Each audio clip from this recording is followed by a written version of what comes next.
Hello everyone, আজকে আমরা শিখব নিউক্লিওফিলিক রিঅ্যাকশনে কিভাবে কার্বনিল কম্পাউন্ড পার্টিসিপেট করে। ওকে, তাহলে আজকে আমাদের বিষয় হচ্ছে nucleophilic reactions of carbonyl compounds.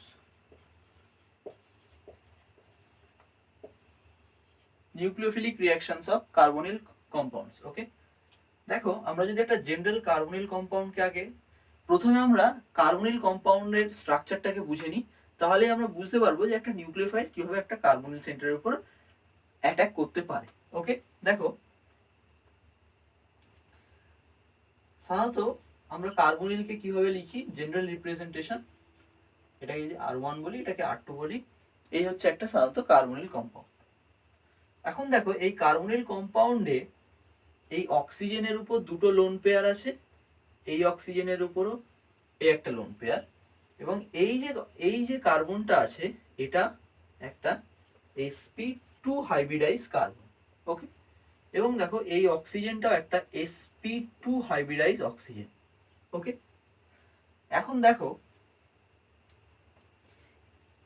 এই কার্বনিল কম্পাউন্ডটার যদি আমি একটা রেজোনেটিং স্ট্রাকচার আঁকতে চাই, তাহলে আমি কি করব, এই বন্ডটাকে পোলারাইজ করব। যে কোনো যখন অর্গানিক কেমিস্ট্রিতে যখনই আমরা কোনো ডাবল বন্ড পাবো, সেই ডাবল বন্ডের রিঅ্যাক্টিভিটি অনেকখানি তার রেজোনেন্স স্ট্রাকচারের উপর নির্ভর করে। ওকে, সো দেখো এখানে যদি আমি এই কার্বনিল কম্পাউন্ডটা একটা রেজোনেটিং স্ট্রাকচার আঁকার চেষ্টা করি, তাহলে দেখো এইরকম একটা আমি রেজোনেটিং স্ট্রাকচার পাবো, O-R2। এখানে হবে একটা প্লাস চার্জ, যেহেতু এই বন্ডটাকে এর মাথায় আমি তুলেছি। এবার দেখো আবার যেহেতু অক্সিজেন ইলেকট্রোনেগেটিভ, আমি যদি এই লোন পেয়ারগুলোকে না দেখাই, তাহলে দেখো আমি যদি এই লোন পেয়ারগুলোকে না দেখাই, তাহলে যেহেতু অক্সিজেন ইলেকট্রোনেগেটিভ অ্যাটম, তাহলে এটা ডেল্টা মাইনাস এবং এই কার্বন ডেল্টা প্লাস হয়ে থাকবে। তাহলে রেজোনেটিং স্ট্রাকচার, দেখো রেজোনেটিং স্ট্রাকচারে রেজোনেন্সের ফলে কি হয়েছে, কার্বনের মাথায় প্লাস চার্জ এসছে, অক্সিজেনের মাথায় মাইনাস চার্জ এসছে, এবং এখানে এই এই কার্বনিল কম্পাউন্ডে যদি আমরা ইন্ডাকটিভ এফেক্ট দিয়ে ভাবি, অক্সিজেন যেহেতু মোর ইলেকট্রোনেগেটিভ, এ ডেল্টা মাইনাস এ ডেল্টা প্লাস হয়ে যাবে, তার মানে কার্বনের উপর কিছুটা পার্শিয়াল পজিটিভ চার্জ থাকবে।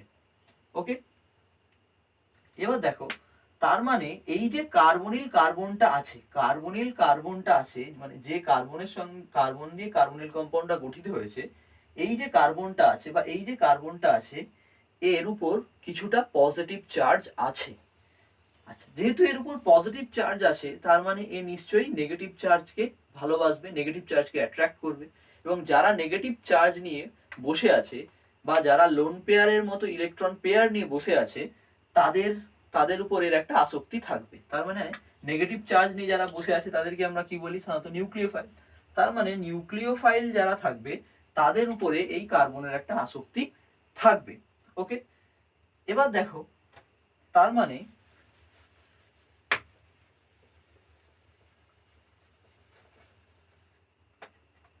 তার মানে আমি যদি কোনো একটা কার্বনিল কম্পাউন্ডকে এভাবে লিখি, দেখো R1 R2, কি হবে না, এটা ডেল্টা মাইনাস, এটা ডেল্টা প্লাস। এখন এটাকে যদি কোনো একটা নিউক্লিওফাইল দিয়ে রিঅ্যাক্ট করাই, যে কোনো একটা নিউক্লিওফাইল দিয়ে রিঅ্যাক্ট করাই, তাহলে কি হবে, দেখো এই কার্বনের মাথায় প্লাস চার্জ আছে, এই কার্বনের প্লাস চার্জটা এই মাইনাস চার্জটাকে অ্যাট্রাক্ট করবে, তাহলে এই নিউক্লিওফাইলটা কি হবে, এই কার্বনের উপর অ্যাটাক করবে, যে এই ডবল বন্ডটা খুলে যাবে। দেখো তাহলে আমরা কি পাচ্ছি এখানে, R1 R2, এই হলো নিউক্লিওফাইল। দেখো এই বন্ডটা যেহেতু খুলে যাবে, তাই অক্সিজেনের মাথায় একটা মাইনাস চার্জ আসবে। ওকে, তাহলে অক্সিজেনের মাথায় আসবে কি, একটা মাইনাস চার্জ। ওকে, দেখো এখানে যে ঘটনাটা ঘটেছে, এইখানে এই কার্বনটা ছিল sp2 হাইব্রিডাইজ কার্বন, এবং তার মানে এখানে বন্ড অ্যাঙ্গেলটা কত ছিল, এখানে বন্ড অ্যাঙ্গেলটা ছিল 120 ডিগ্রি। ওকে, এখানে এই R1 R2 দুটো গ্রুপের ভিতরে বন্ড অ্যাঙ্গেলটা ছিল 120 ডিগ্রি। দেখো এখানে এই যে কার্বনটা এই নিউক্লিওফাইল অ্যাটাক করার পর 1 2 3 4 চারটে সিগমা বন্ড হয়ে গেছে এখন। তাহলে এখানে হাইব্রিডাইজেশনটা দেখো sp3 হাইব্রিডাইজেশন। তার মানে এখানে বেসিক্যালি কি হচ্ছে না, sp2 হাইব্রিডাইজেশন থেকে sp3 হাইব্রিডাইজেশনের দিকে কার্বনটা গেছে। তাহলে কি হবে দেখো, এখানে বন্ড অ্যাঙ্গেলটা যেটা হবে সেটা হচ্ছে 109। ওকে, তাহলে দেখো এখানে কিন্তু বন্ড অ্যাঙ্গেলটা এখানে কমে গেছে। এখানে sp2 থেকে sp3 তে যাওয়ার জন্য দেখো 120 ডিগ্রি থেকে বন্ড অ্যাঙ্গেলটা 109 ডিগ্রি হয়ে গেছে। যখন বন্ড অ্যাঙ্গেলটা কমেছে তাহলে কি হবে, যদি এই R1 R2 বা নিউক্লিওফাইল এরা যদি খুব বড় বড় গ্রুপ হয় তাহলে এখানে স্টেরিক রিপালশনটা শুরু হবে। তাহলে এই যে স্পিসিসটা তৈরি হয়েছে, ফার্স্ট অফ অল এটা একটা চার্জ স্পিসিস, তাই এটা টোটাল স্টেবল হয় না। 2 নম্বর, এই যে স্পিসিসটা তৈরি হয়েছে এই স্পিসিসে বন্ড অ্যাঙ্গেল কমে যাওয়ার কারণে এখানে স্টেরিক রিপালশনটা বেড়ে গেছে। তাহলে কি হয়েছে, স্টেরিক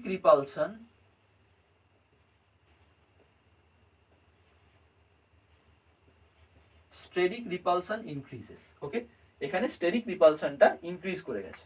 ওকে, এবার দেখো নিউক্লিওফাইল দেওয়ার পর, তার মানে যেহেতু স্টেরিক রিপালশনটা বেড়ে গেছে এই সিস্টেমটা এই জায়গাতে থাকতে চাইবে না। ওকে, এবার দেখো তুমি যদি রিয়াকশনটা এরপর নিউক্লিওফাইল অ্যাটাক করার পর কি কি পসিবিলিটি হতে পারে, এই নিউক্লিওফাইলটা অ্যাটাক করার পর যেহেতু এখানে এটা এই স্টেরিক রিপালশনটা বেড়ে গেছে এই স্টেজ থেকে বেরিয়ে যেতে চাইবে, তখন কি হবে, দুটো পসিবিলিটি আছে। আইদার যদি এটাকে কোনো প্রোটিক সলভেন্টে রাখা হয়, যদি প্রোটিক সলভেন্ট কোনো একটা প্রোটিক সলভেন্টে রাখা হয় তাহলে কি হবে না, প্রোটিক সলভেন্ট থেকে যে কোনো প্রোটিক সলভেন্ট থেকে কি হবে না, এই প্রোটিক সলভেন্ট কি হয়, প্রোটিক সলভেন্ট মানে এমন এমন সমস্ত সলভেন্ট যারা H+ দিতে পারে, যেমন পিওর অ্যাসিড বা অ্যালকোহল বা জল বা অ্যামিন, যে কোনো পোলার টাইপ কম্পাউন্ড যারা অ্যাক্টিভ প্রোটন দিতে পারে তাদেরকে বলা হয় প্রোটিক সলভেন্ট। যারা প্রোটন দিতে পারে তার মানে এই O- কি হবে, কোনো একটা প্রোটিক সলভেন্টের প্রোটনকে খেয়ে নেবে, কোনো একটা প্রোটিক সলভেন্টের প্রোটনকে গিয়ে খেয়ে নেবে, দিয়ে কি হবে না তৈরি হবে R1 R2 NuOH। ওকে, এভাবে কোনো একটা প্রোটিক সলভেন্টের প্রোটনকে খেয়ে নিয়ে তৈরি হবে R1 R2OH। এবার দেখো যদি এখানে আমি প্রোটিক সলভেন্ট না দিয়ে, যদি প্রোটিক সলভেন্ট না দিয়ে আমি কোনো একটা অ্যাপ্রোটিক সলভেন্ট দিই, অ্যাপ্রোটিক সলভেন্টে দেখো যদি অ্যাপ্রোটিক সলভেন্ট দিই তাহলে কি হবে, অ্যাপ্রোটিক সলভেন্ট দিলে অ্যাপ্রোটিক সলভেন্টে কোনো প্রোটনের সোর্স নেই, তাহলে এই যে O- তৈরি হয়েছে এই O- কোনোভাবে OH হওয়ার সুযোগ পাবে না। তাহলে যেটা হবে এই O- কি হবে, O- যেহেতু এবং এই যে স্পিসিসটা আছে এই স্পিসিসটা স্টেরিক্যালি আনস্টেবল, তখন কি হবে, এই স্টেরিক্যালি আনস্টেবল হওয়ার কারণে এ কি হবে, এই মাইনাস চার্জটা আবার রিটার্ন করবে, এবং এই মাইনাস চার্জটা রিটার্ন করার সময়, আচ্ছা আমি এটাকে পাথ এ বলছি, আচ্ছা এটাকে প্রোটিক সলভেন্টে এটাকে পাথ এ বলছি, এটা হচ্ছে পাথ এ, এটা হচ্ছে পাথ বি। যখন এটা রিটার্ন করবে দেখো এই তিনজনের ভিতর যে ভালো লিভিং গ্রুপ হবে এই বন্ডটা রিটার্ন করবে, এবং কার্বন নিজের ভ্যালেন্সি ঠিক করার জন্য এই R1 R2 এবং নিউক্লিওফাইল এদের ভিতরে যে ভালো লিভিং গ্রুপ হবে তাকে এখান থেকে বের করে দেবে। আমি এই মুহূর্তে ধরে নিলাম R2 ভালো লিভিং গ্রুপ, তাহলে R2 বেরিয়ে গেল, তাহলে তৈরি হবে R1 ও নিউক্লিওফাইল প্লাস R2 মাইনাস। এবার দেখো এখানে এই যে স্পিসিসটা তৈরি হয়েছে এটা আবার sp2 হাইব্রিডাইজে ফিরে এসছে এবং এর বন্ড অ্যাঙ্গেল আবার 120 ডিগ্রি হয়ে স্টেরিক্যালি নিজেকে স্টেবল করে নিয়েছে। তাহলে দেখো কোনো একটা কার্বনিল কম্পাউন্ড যখন রিঅ্যাকশন করে, সেই প্রথম তার স্টেপে যখন কোনো একটা কার্বনিল কম্পাউন্ডকে আমরা নিউক্লিওফাইল দিয়ে ট্রিট করব, প্রথমে কি হবে না কার্বনের উপরে নিউক্লিওফিলিক অ্যাটাক হবে, কার্বনের উপরে SN2 অ্যাটাক হবে, নিউক্লিওফিলিক অ্যাটাক হবে। যখনই নিউক্লিওফিলিক অ্যাটাক হবে তখন কি হবে, এই নিউক্লিওফাইলটা গিয়ে জুড়ে গেল, এই নিউক্লিওফাইলটা গিয়ে এখানে জুড়ে গেল, sp2 থেকে sp3 কার্বনে গেল, 120 থেকে 109 চলে গেল, তাতে কি হলো, স্টেরিক্যালি আনস্টেবল হয়ে গেল জিনিসটা। এবং এই জিনিসটা যদি রিঅ্যাকশনটা আমি প্রোটিক সলভেন্টে করি তাহলে সলভেন্টের প্রোটন এই O- দিয়ে, এই O- পার্টটা দিয়ে সলভেন্টের প্রোটনের উপর অ্যাটাক করবে, দিয়ে এখানে একটা OH গ্রুপ ফর্ম করে নেবে এই OH-টা। আর যদি এটা কোনো অ্যাপ্রোটিক সলভেন্টের রিঅ্যাকশন করানো হয় তখন কি হবে, এই R2 মাইনাসটা বেরিয়ে আসবে, R2 মাইনাসটা বেরিয়ে এলে কি হবে, এটা RONU হবে এবং R2 মাইনাসটা বেরিয়ে আসবে, দিয়ে আবার sp2 হাইব্রিডাইজেশনে, তার মানে অ্যাপ্রোটিক সলভেন্ট দিলে এই লোন পেয়ারটা আবার রিটার্ন করে যাবে। ওকে, অ্যাপ্রোটিক সলভেন্ট দিলে এই লোন পেয়ারটা তার মানে আবার রিটার্ন করে যাবে। ওকে, সো এই হচ্ছে একটা নিউক্লিওফাইলের, এই হচ্ছে একটা কার্বনিল কম্পাউন্ডের রিয়াকশন করার জেনারেল প্রসিডিউর। ওকে, এবার আমরা এই পুরো জিনিসটাকে একটা এক্সাম্পল দিয়ে বোঝার চেষ্টা করব।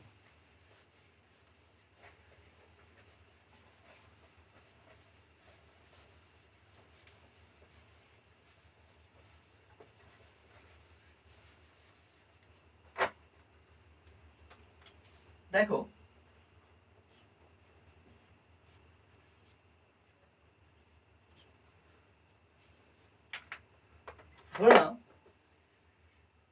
ধরে নাও এই ধরনের একটা কার্বনিল কম্পাউন্ড আছে, ধরে নাও এই ধরনের একটা কার্বনিল কম্পাউন্ড আছে।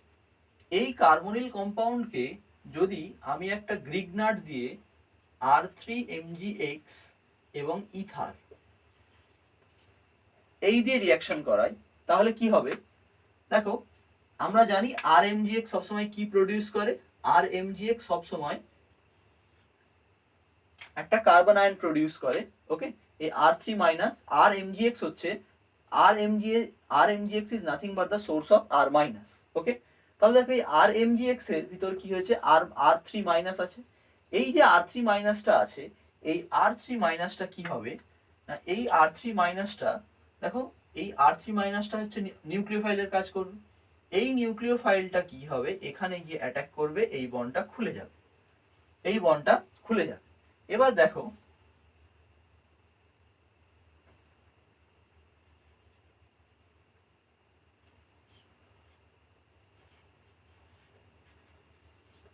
MgX প্লাস এর সঙ্গে আয়নিক বন্ড করে থাকবে, এই হলো R3, এই হলো R2। এবার দেখো যেহেতু এখানে ইথার সলভেন্ট আছে, তাহলে এই O মাইনাসটা কোনো প্রোটনের সোর্স পাচ্ছে না। যেহেতু এখানে ইথার মিডিয়াম আছে, তাহলে এখানে এ কোনো প্রোটনের সোর্স পাচ্ছে না। তখন কি করতে হবে আমাকে, এটাকে এটাকে যখন একটা প্রোটিক সলভেন্ট জল অথবা H3O প্লাস অর্থাৎ অ্যাসিডিক ওয়াটার দিয়ে যদি এই স্পিসিসটাকে তারপরে আমরা ট্রিট করি, তাহলে আমরা কি পাবো? দেখো আমরা একটা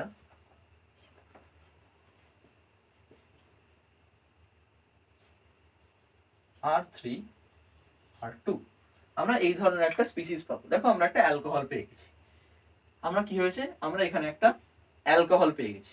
ওকে, তাহলে দেখো কার্বনিল কম্পাউন্ড কি হলো, এখানে এই রিঅ্যাকশনে যেহেতু এখানে একটা অ্যাপ্রোটিক সলভেন্ট ছিল, O মাইনাসটা কোনো প্রোটনের সোর্স পায়নি, তাই আমি পরের স্টেপে জল বা অ্যাসিডিক ওয়াটার দিয়ে প্রোটনটা খাইয়ে একে প্রোটনের সোর্স দিয়েছি, দিয়ে আমি এখানে একটা অ্যালকোহলে কনভার্ট করে দিয়েছি। এখন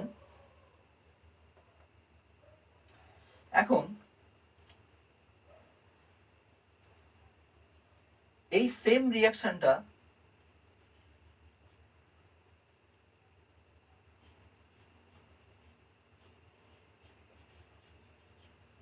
দেখো এরকম একটা এস্টারের মতো কার্বনিল কম্পাউন্ডে যদি আমি করি, এরকম যদি একটা এস্টারের মতো কার্বনিল কম্পাউন্ডে করি, তাহলে কি হবে না, ধরে নাও এখানে আমি R3MgX দিলাম, তাহলে কি হবে? অবশ্যই এখানে ইথার সলভেন্ট নিতে হবে, কারণ আমরা গ্রিগনাটকে সবসময় অ্যাপ্রোটিক সলভেন্টে ব্যবহার করি। এই R মাইনাসটা কি হবে, প্রথম স্টেপে গিয়ে এখানে অ্যাটাক করলো, এটা খুলে গেল। ওকে, তাহলে কি হবে, R1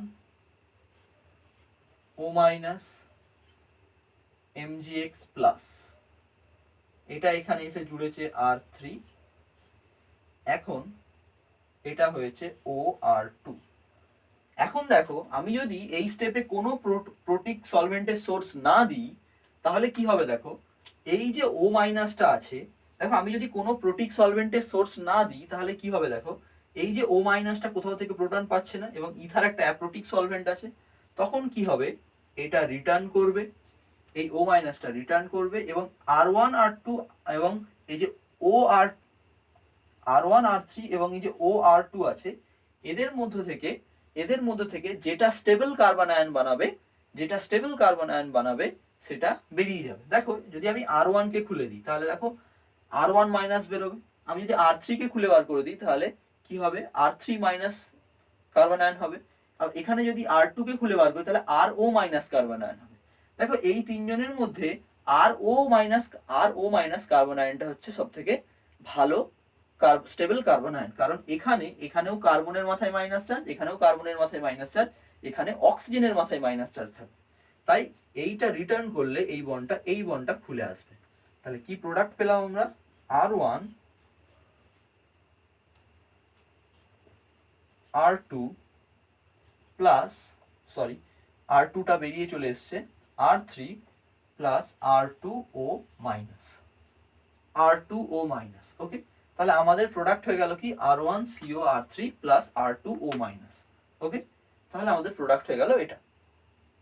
ওকে, তো এইটাই হচ্ছে জেনারেল রিঅ্যাকশন মেকানিজম একটা কার্বনিল কম্পাউন্ডে। যদি প্রোটিক সলভেন্টের সোর্স থাকে তাহলে অ্যালকোহল বানিয়ে নেবে O মাইনাসটা, আর যদি প্রোটিক সলভেন্টের সোর্স না থাকে O মাইনাস আবার রিটার্ন করবে এবং তাদের মধ্যে থেকে যে ভালো লিভিং গ্রুপ হবে তাকে ছেড়ে দেবে।